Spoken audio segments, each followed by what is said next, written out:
teď natáčíš. Aha. Tak.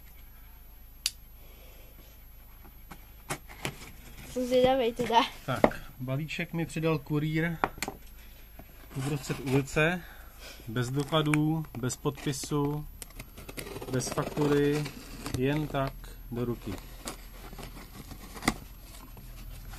Takže doufejme, že vevnitř bude to, co tam má být. A vypadá to dobře.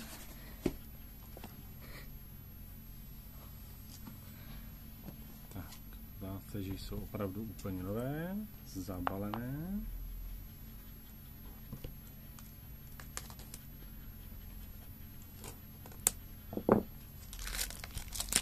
A to už jsme asi všichni zvědaví, jak budou vypadat.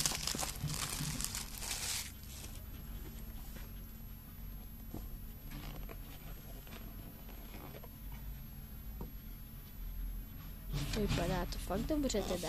To není špatně. Jaký je to materiálu? Nebo je koženka asi, možná kůže. Mhm.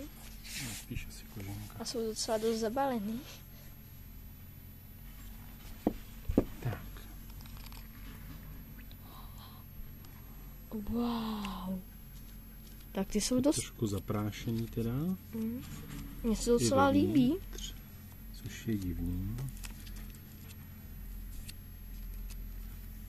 Tady je záruční karta. A jsou fakt dost pěkný. Záruka.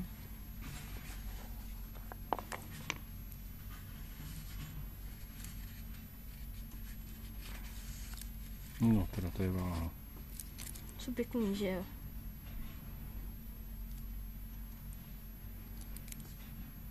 Až se ti nebudou líbit, tak si je vezmu. Tak myslím, že to se nestane, syn. Ale přeci jen budem doufat, až se to stane. Myslím, že k tomu asi nedojde. Tak ale ty jsou dost podobný těm mým, který už se mi podařilo od tebe dostat, tak trochu. Ještě nejsou tvoje. Já vím, ale...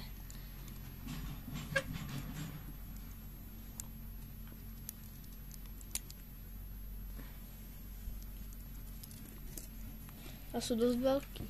No, to jsou. To jsou hodinky pro pořádného chlapa. No, takže pro mě.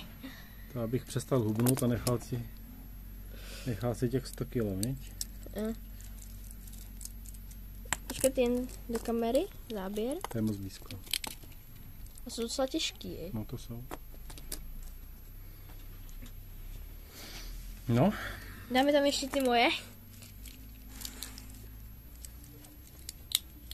No, jsou velký i tobě. No, člověče. Jo.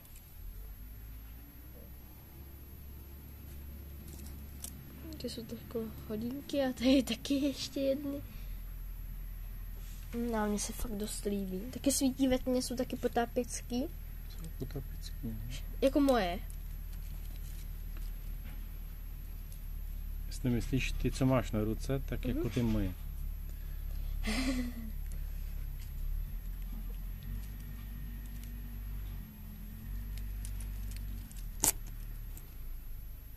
No, jsou krásné.